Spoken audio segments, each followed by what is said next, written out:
Panahong mga isyu ng bayan. Punchline. Walang paligoy-ligoy. Direktamenteng hihimayin ang mga kontrobersyang bumabalot sa bawat isyung tatalakayin. Punchline. Punchline. Ermin Garcia Jr. at Idol Mark Espinosa. Punchline. Punchline. Alas 6:27 ang oras po natin. Umpisa na po natin ang ating umaga para po sa pag-usapan po natin ng mga issue, unfiltered, uncensored po. Na pag-uusapan po natin po, hindi lang issue po ng dagupan, kundi buong bansa. No? Na may kinalaman direktamente na nakaka-apekto po sa atin, tulad ng mga bagyo. No? Kasama po natin, papati na natin ang magandang umaga, si Sir Ermin Garcia Jr. Magandang umaga po, Sir Ermin. Magandang umaga sa iyo, birthday boy. Maraming salamat po. Oo. At binagyo tayo. Pero maganda dito sa Dagupan City, medyo wala na po kami mga pag-uulan in some part. Diyan po ba sa Metro Manila, Sir Ermin? Kamusta? Medyo, hindi rin, konti lang. Hindi rin masyado. Yeah. Malakas ng hangin, may konting ulan. Pero okay lang. Pero kagabi kami dito, medyo magdamagan yung buhos ng malakas na ulan. Kaya binahana naman yung bandang Perez Boulevard, pero ang maganda naman na mabilis na nag-subside naman yung tubig baha. Anyway, Sir Ermin, tulad ng bagyo, ito malabagyo din po itong mga impact po ng ating pong mga issue ngayon. Unahin na natin, last week bago tumulak ng ng Milpitas, I think si Mayor at ilang mga delegado ng ating pong mga syudad para po sa isang makabuluhan na pagpunta doon at yung program ng syudad din doon sa Estados Unidos na makakatulong din sa atin dito. Ang kamustahin ko lang, gaano kaimportante, Sir Ermin, na naipasa na ito pong 1.6 billion na budget for 2025 na natin, pati yung supplemental na 500 million mahigit. Malaking niya, malaking bagay yan. Kung titignan mo yung nangyayari na dyan since 2022, hindi re-enacted budget, wala na. At saka supplementary budget, wala din. Kaya hindi na makagalaw ang City Hall. Mabuti na lang ngayon at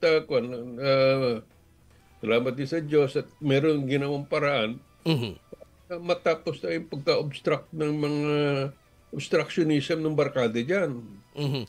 Pero eto, Sir Ermin, kasi they are actually saying na illegal itong mga pinagagawa ng ng present ngayon ng majority. Ano ba maasahan mo sa kanila? Ibabato nila lahat basta sila lang ang tama.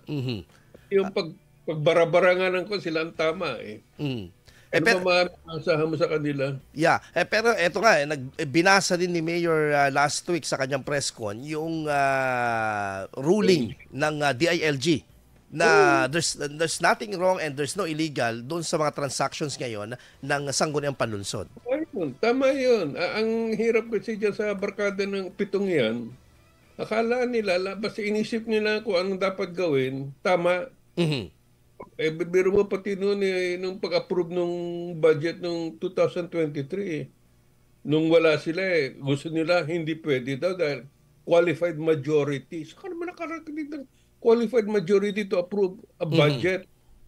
Samantalang nung sila ang nakaupo dyan, basta lang sila approve ng approve, meron bang qualified majority hinihingi? Wala.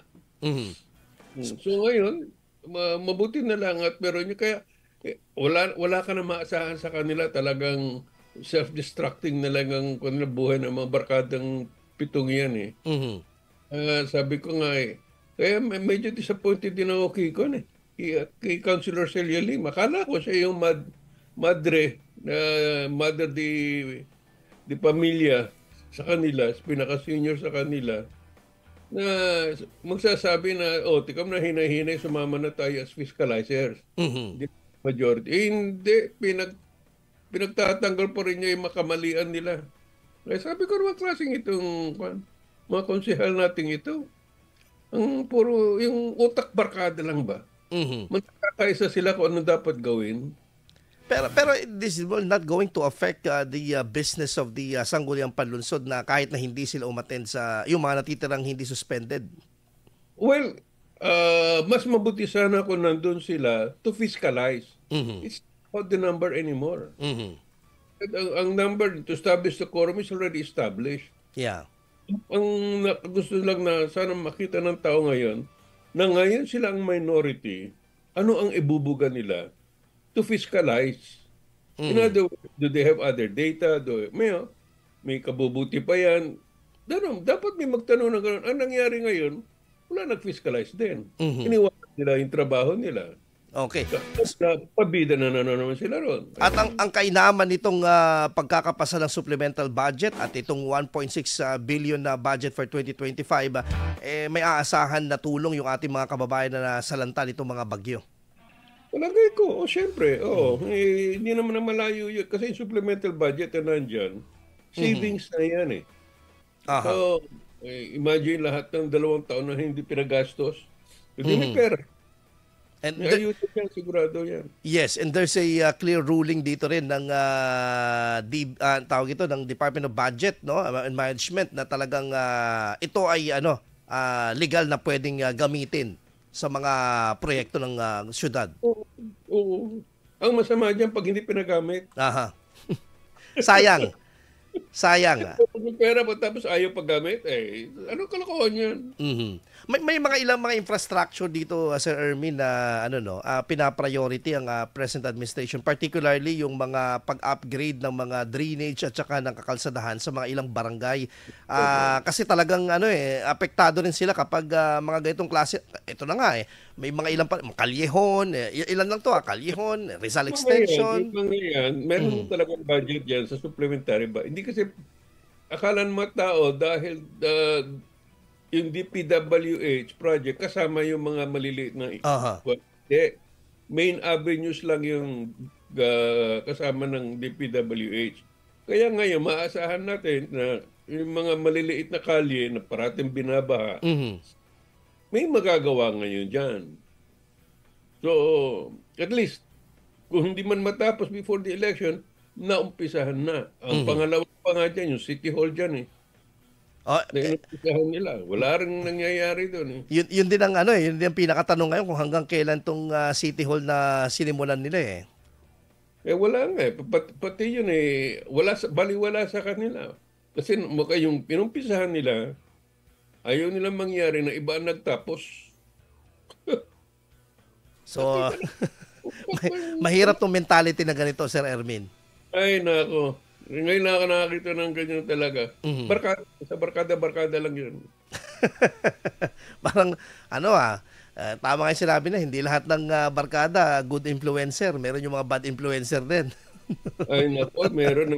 Mas marami pa. Kasi ang alamang mga barkada, hindi pa sila nag-iisip outside. Hindi sila, they don't seek any opinion ng iba sa kanila. Kaya may suspecho pa nga sila na sino nga bang legal advisor nila? Sabi ko, sino naman ang tangang abogado nila na magsasabi na tama yung mga pinagagawa nila? What would be the implication, Sir Ermin, itong mga unfinished na and unbudgeted na mga infrastruktura kung sakaling talagang matuloy-tuloy itong pagharang dito sa mga budget na ito? Kung natuloy-tuloy yung paghaharang na yan, wala mangyayari sa Dagupan. Kaya ang hindi ko maintindihan, kung ibabandera pa nila na hindi natapos yung mga projects na yan dahil kay Mayor Belen. Maniniwala sa kanila. Alam naman ng mga tao ngayon na kung anong pinagagawa na lahat ng budget, basta budget, pera pinag-usapan, ayaw ibigay. Okay. Lahat ng budget na yan karapatan ng mga tao, sila nagbayad yan Hindi pera yan Yes. Alas 6:36 ang oras natin, Sir Ermin. Mapunta naman tayo dito sa provincial level. Ang haba pala nitong punta nila dito sa US at saka Spain. October 31 to November 20. In your column, Sir Ermin, pinunto per punto niyo dito yung Pilipino yan. Ito ba related ba talaga doon sa kanilang trabaho, sa kanilang duty bilang isang provincial government official and employees ang pagpunta dito sa US at saka sa Spain? Kung meron man, hindi nila itatago at ipagyayabang dapat. Mhm. Nasasabihin nila yung pagpunta namin dito para meron ko yung may pag-aaralan na ganito, may ganito. O may tatanggapin kami na ganito, ganito para sa probinsya. Mhm. Walang Tinago kaya explanation. nila. Yeah. Yung sinasabi nila benchmarking daw, yung mga ilan yun, 3-4 na doktor lang Mhm. na pumunta sa pero ilan sila? Siyam. Mhm. Pumunta sa California, Stanford Hospital. Wow. Benchmarking daw ng hospital. Ano ba benchmark mo sa hospital eh? Ang layo-layo na nga ng mga facilities natin dito. Nandiyan ang St. Luke's, sa BGC, ang Asian Medical Hospital. Kung naghahanap sila ng kuwan, akala mo ba mahahabol ba na nila yung mga kuwan, mga facilities sa US? Hindi, makakahabol dyan, magbe-benchmarking dyan. Dapat yung BGC. Yeah. Hindi yung provincial government. Provincial government doesn't have the capacity and the capabilities to do it. Kalokohan yung sasabihin nila, nanloloko na sila ng tao. Mhm. Pero ba naman sa mo nang kakasama mo magbe-benchmarking dyan? Oh. Kasama ang provincial jail warden. Bakit? Ano ba yun? Okay. The main question dito, Sir Erwin, magkano ba daw ang dito ginastos? Ayun, hindi ko talaga alam. Ang lumalabas lang no, isang Aha. But ilang but these are all funded by the provincial for sure. Well, that is also a big question. Mhm. Saan ang gagaling yung mga perang yan? Aha. At kung may budget ba yan? Kasi kung may budget yan, it must be justified exactly kung bakit sila pwedeng lumayas. Mhm. Okay? Ngayon, kung walang budget yan, ano ba ang kapalit niyan? Sino ba nagbigay ng pera sa kanila? That's graft. Yeah. So, maghihinay-hinay sila dyan. Ang ninintay ko na lang, yung provincial auditor will flag it Mhm. and say, this is a case for graft. And I hope the provincial auditor will do his job.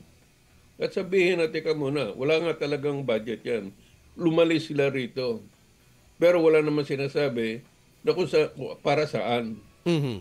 Ano nangyari nung nagpunta sila sa San Francisco? This year din. Ilan sila? 20. Mahigit 20. Itong bandang June to, sir, no? Oo. Mhm. Bakit sila ron? May sinabi ba, no? Sabi nila, umattend daw sila ng induction. Ay, Diyos ko.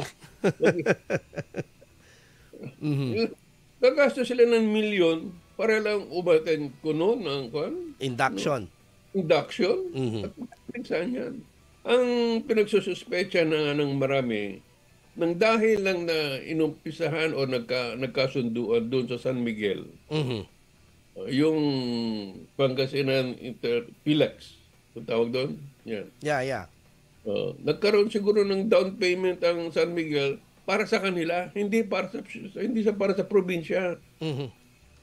So ano yun? So ngayon, ang tanong nga dito, kanino namang nanggaling itong perang ito? Alam mo, in all these years that I've covered the provincial government, Mhm.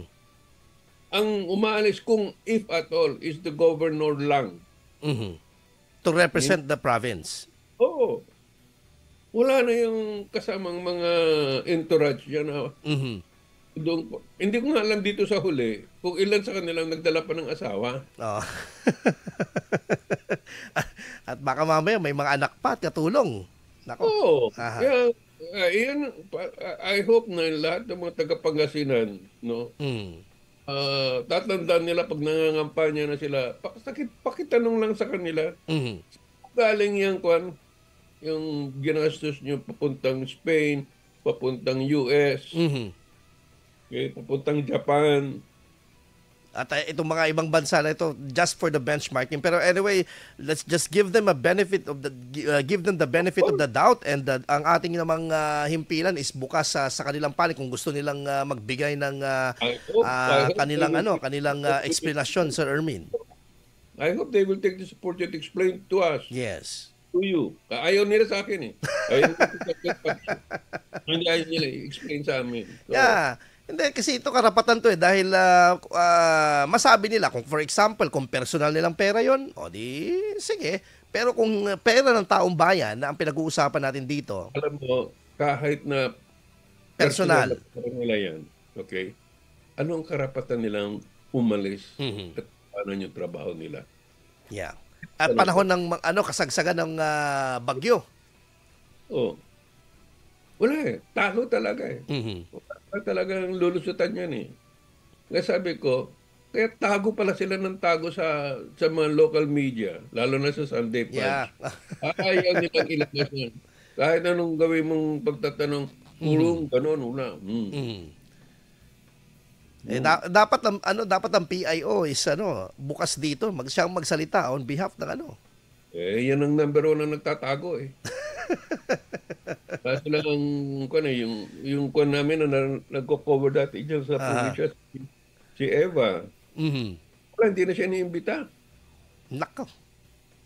No. So, bahala na sila. Kung ganyan ang coverage ang gusto nila, alam ko, sasanabi na social media na lang kami magpapasikat. Okay, doon kayo magpasikat. Dito ka naman kayo, sasabihin na kung anong nangyayari totoo. Yeah.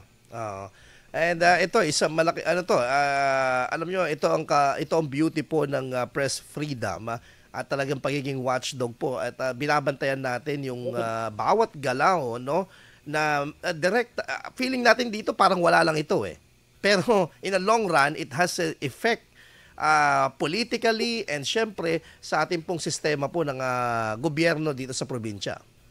I hope that this will not be a precedent that it will be picked up by the future administration. Even if Vico wins another administration, dapat ihinto na niya itong ginagawa niya. Maling-mali. Yung perang yan, maraming magagawa pa rin sa mga probinsya, lalo na sa magsasaka natin. Lalo na rin sa pagbagsak ng yung subsidiya para sa national sa NFA, pagbibili ng mga palay. Yeah. Marami pa rin eh. Hindi mo masasabing, hindi, kung lang ito, pinakiusap na lang namin, bibigyan daw kami ng pang good boy motives, incentive. Kalokohan yan. Nakawan din yan, kahit anong sabihin mo. Okay. Anyway, Sir Ermin, break muna tayo ng ilang minuto at sa pagbabalik natin, pag-usapan naman natin ito. Last week, talagang binantayan. Nagpuyat, pati ako napuyat ako, Sir Ermin. Mag-aalas 12 ng ating gabi. Pero sabi niya, ayaw nang umuwi ng Pangulo. Parang sumuko yung mga nag-iimbestiga. May pag-usapan po natin yung pagharap ni dating Pangulong Rodrigo Duterte sa Quadcom Committee ng Lower House. 6:45 ang oras po natin. Magbabalik po kami ni Sir Ermin Garcia. Dito lamang po yan sa 104.7 FM Dagupan. Programang Punchline. Sa mga bumabiyahe dyan, lalo na sa mga commuters natin, kumusta kayo? Direktang pag-uusapan ng maiinit at napapanahong mga isyu ng bayan. Punchline! Walang paligoy-ligoy. Direktamenteng hihimayin ang mga kontrobersyang bumabalot sa bawat isyung tatalakayin. Punchline! Punchline! Ermin Garcia Jr. at Idol Mark Espinosa. Punchline! Nagbabalik po kami ni Sir Ermin Garcia, Punchline. Pag-usapan po natin po itong pagharap po ni former President Rodrigo Duterte, kamakailan, parang yung paghahamon nila, Sir Ermin, ng Quadcom. Hindi kita makita. Ay, hindi ako makita. Okay ba, Sir Ermin? Hindi pa. Yan, naririnig at nakikita naman namin kayo. Okay. Okay. Anyway, Sir Ermin, last week napuyat nga ang buong sambayan ng Pilipino sa pag-aabang nga dito kay dating Pangulong Rodrigo Duterte. Inyo pong analisa doon sa kanyang pagharap at sa ginawa ng Quadcom Committee nung una umatras pero kalaunan, umabante ulit. Natinuloy na nila yung investigation. Sir Ermin. Alam mo, dapat hindi ko nagulat kung natakot sila si Duterte sa pag-appear niya bigla. Doon, kahit na kinancel na nila, bumalik din sila para puntahan yung hearing nila. Ngayon, dapat kasi alam nila na si President Duterte is already in his moments of legacy na naintindihan niya na ang pinagagawa ng Quadcom at sa Senate, sinisiraan siya. The whole time. Kung yan ang last words, masama sa kanya yun. Kasi sinasabi nila, ganyan si Duterte, ginawa niya, nagpapapatay, in-order niya, ganun. Nagbubuhat niya, walang nagawa. Meron naman siya nagawa. Pero naman nagawa talaga yung drug of war. Ako may legasiya. May legasiya. Maraming nagsasabi din talaga na they felt in that time na mas secured sila maglakad kahit gabi. Doon na ang masakit doon. Ang nangyayari dyan, dahil nandun sila sa poder at nasa kanilang mikropono, ang pinagsasabi nila kung ano yung ikasisira ng Duterte administration. That's not fair. Kasi sa totoo lang, bilangin mo kung ilan ang nag-surrender at na-rehabilitate. Compared doon sa sinasabi nilang 20,000 na imagined numbers. Wala namang 20,000 Wala namang 30,000 Yung mga dating payat na tumaba dahil meron na nga sabihin mo 5,000 to 7,000 na nangyari na nakita ng pulis mismo na nag-abuso. Sinasabi nga nila 12,000 to 30,000 daw Uy, 30,000 ang napatay. Yan ang ginagawa na talaga ng kwan na yan propaganda na yan wala naman sila talagang data. Wala sila facts. The facts na hinabol talaga in fairness to the police. Nakita nila kung sino yung nag-abuso. Pinakasuhan. Dapat yon ang titignan nila. Wala naman na nagbabanggit doon sa mga kasong yun. Kahit yung mga witnesses sa piniset nila, sino sa kanila ang nabiktima na hindi nakasuhan? Nakasuhan lahat yan. So merong usad. Hindi tama na sabihin na walang ginawa ang previous administration para panagutin yung mga nang-abuso kung sakaling meron man. Kasi meron din pinabantayan ng PNP na in the long run, pag hindi nila kinurek itong situation kung sino yung nang-abuso, masisira yung institution ng PNP. Kaya nga sabi ko, nung minsan na nagulat nga ako, sabi ko, meron na pala kinasuhan 5,000. Ibig sabihin, nabilang na kung sino yung mga taong yun at alam kung sino yung mga taong yun at kung kailan nangyari. Ako nga, I'm waiting for the former president to say last week na sabihin niya, kaya meron nga siyang inilunsad na internal cleansing ng PNP Di ba? Yung problema kasi hindi niya masabi kasi hindi raw tinanong sa kanya. and ewan ko kung napansin nyo, Sir Ermin, yung litanya ng mga member ng Quadcom biglang bumait nung kaharap na nila ang dating Pangulo. Yung iba. Yung mga iba talagang bastos pa rin. Biro mo kaharap ka in everything. Naririnig mo si Pangulo, sabihin niya, Sir, ganito yung pen. Po, ganon. That's the protocol. You address the chairman. Sir, ganon. Abay, kung nagsasalita na yung Duterte yan, abay, harap nyo na nga, pinabastos nyo pa.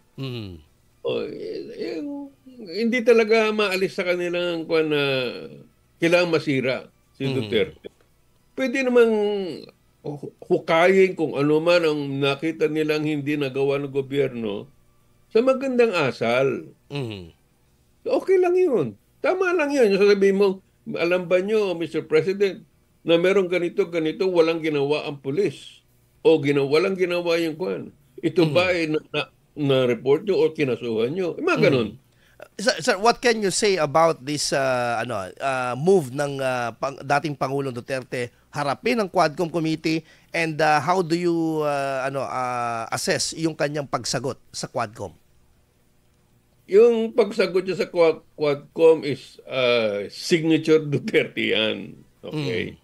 There are times he's telling you you're exaggerating at sasagutin ka rin ng pabalang. Okay? Ang nagulat ako sa kanya, sinasabi niya sa ICC. Yeah. Pusin niyo ng investigasyon, nandito pa ako, buhay pa ako, bako mamatay, wala na kayong investigahan. Samantalang noon, sinasabi nga niya, hindi pwede pumasok ang ICC dito. So, hindi ko maalam kung ano nangyari doon sa pag-iisip niya. Kung siguro naisip na rin niya yung legacy niya, siguro sa ICC, mapapatunayan niya na wala siyang kasalanan. Okay? Ngayon, ang dapat na maintindihan ng mga tao, there is such a thing, sa kanya, is command responsibility. But yung command responsibility does not mean that he is guilty of every little thing na ginawa ng mga tao sa baba niya. Yung mga maling-maling yun, nakakasuhan. Ang nakakainis doon sa Quadcom, yung sinasabi niyang full responsibility, abay, di inaamin mo, kasalanan mo lahat yun. Yung pagpatid. Yeah. Yan ang assumption ng Quad Committee. Yung ang punto na alam mo yung agenda. Ang political agenda is sirain talaga yung legacy ng Duterte administration. There are many ways of doing it if you do it the right way. Pero hindi yung ganyan na pabalang ang... You ask a question that's very loaded. Tapos sasabihin mo sa kanya, please answer with yes or no. Excuse me? Ngayon, ang kung nga dito, pag sinabi naman nilang may gusto i-explain ang as resource person, you're not supposed to explain. So pipiliin lang nilang question na dapat may explanation at wala. Scripted lahat yan. Akala nila, maiipit nila yung tao, basta gano'n. Kasi sila daw, by their house rules, hindi pwedeng sumalungat or kumontra or mag-question sa mga tanong ng mga Quadcom. Sasagot lang siya kung yes or no. Ganun lang yun. Kaya ang questions nila puro loaded. Pero may pagkakataon na Sir Ermin na talagang itong si dating Pangulo direktamente sinasabi niya doon sa nagtatanong na you're not an investigator, I'm not bound to answer. Yun na pala nila. Wala silang nagawa. Mabuti nga ka mo. That's why kaya po dumating doon si Presidente. Kasi hindi pwede na ginagawa na siyang guilty sa pagtatanong at nila ng may presumption of guilt. Ngayon, sila, lumabas din. Ang nakakatawa pa dito, yung mga ilang kongresista doon na membro ng Quadcom, kung magtanong, parang sila ay propesor na nililecturean nilang Pangulo. At tawag ito, questioning, for example, kung anong palagay niya ang isang kriminal, definition, the way they ask the question. Alam mo, tama yung sinasabi niya parating ko kayo ba nag-mayor kayo at nag-presidente kayo na malalaman nyo kung paano sitwasyon? Abay, purely kung sila theory. At saka yung sinasabi na values, sinasabi nila, anong values? Kung nagkapatayan na sa iyo, sa bayan mo, wala kang gagawin? Yeah. So, yung war on drugs, no? Kahit anong sabihin nila na may namatay na ganyan, may collateral damage, ang collateral damage naman doon sa kabila, isipin nila, sila ang natalo. Konti lang yan compared to the number of drug pushers na nahuli or na-rehabilitate. Okay? Na wala dyan. Yung libo-libong pamilya na hindi nasaklaw ng mga drug syndicates. Mhm. Kaya, Ang pinapalabas kasi nila, yung mga drug pushers, mga ganon, hindi sila armado. Hindi armado yan. kaya nga, ang ano nga dito, isang question din ng mga ilang netizens sa Ermin is that bakit hindi rin nila imbitahan yung mga pamilya ng biktima ng mga addict at ng drugs? Yun. At Yun ang sinasabi ni sino ba ngayon? Duterte Youth. yeah. That's Yung right. party list, oo. Party list. Nilecturean pa siya ngayon. Bakit mo daw kayo? Pwede siya Tama naman yung sinasabi niya. Ang isa lang iniimbita niyo dito sa ako, yung pampansira, yung pwedeng sumira kay Presidente. Yun lang ang iniisip nila. So, may nagtanong nga sa akin minsan, Duterte ka ba? Sabi ko, ano ba kayo kako? I'm only saying I supported the war on drugs because they protected families and that is true. Nakita ko na yun. Marami na ako sa isang barangay nga malayo na dyan sa Lingayen. Siya mismo nagsasabi naging tahimik. Dati nandun lahat ng mga drug dealers daw sa isang sari-sari store. Ngayon, bumabalik na naman daw, sir. Mukha nga. Ngayon, ang ayaw nilang palamasin na yung imbis na asikasuhin yung problema ng mga pamilya na trying to protect themselves, inaharap sila doon sa mga drug laws. But this present administration is telling us na mas maganda at epektibo yung kanilang approach ngayon, bloodless war on drugs. Bloodless nga. Paano nangyayari? Milyon naman ang pumapasok na droga, maraming pamilya na nasisira. Bloodless. Okay. Pero sabi mo, bilangin naman nila kung ilang pamilya nasisira ngayon. Ilang estudyante. May reports nga na pati teacher, dealer na. Saan ka nakakita ng ganun? I mean, in other words, mas lumalakas ang loob nila no? Sila na galit ang gobyerno. Kanya-kanya na kung sino-sino, pati mga bata, papasok sa dealer na pala sa loob ng eskwelahan. Sir, before we lose time na po, no, sir, in the long run, what would be the implication na pwedeng maging presidency itong ginagawa po ng Quadcom Committee sa dating Pangulo? Ito na, I think pagsuspetsahan na natin, each time they do a Quadcom, day to day, may agenda yan. Ibig sabihin, kailangan magsama-sama ang ilang committee para makuha nila yung gusto nila mangyari. Sa isang committee, hindi nila kaya. Okay?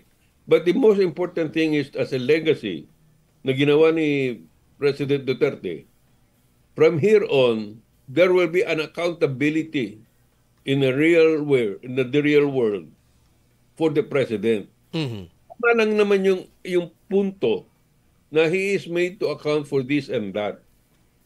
Pero wag yung consider him guilty unless proven otherwise. Mali. Yeah. So dapat din, ganun, lahat sila, actually lahat yung Quadcom na yan, they have to be made accountable kung anong pinagagawa nila. Okay. So anyway, Sir Ermin, maraming salamat po for this fruitful discussion this Monday. Armin News Nationwide na tayo. Parang kulang yung 30 minutos natin. Sir Ermin Garcia, maraming salamat po. Ingat po, sir, and see you next Monday, sir. Okay, thank you. Idol, susunod na po ang Armin News Nationwide, the sound of the nation. Punchline. Mapapakinggan tuwing Lunes ng umaga. Dito lamang sa number 1 Music and News FMO sa lalawigan ng Pangasinan. 104.7 IFM Dagupan. Beat it with Batan San Miguel.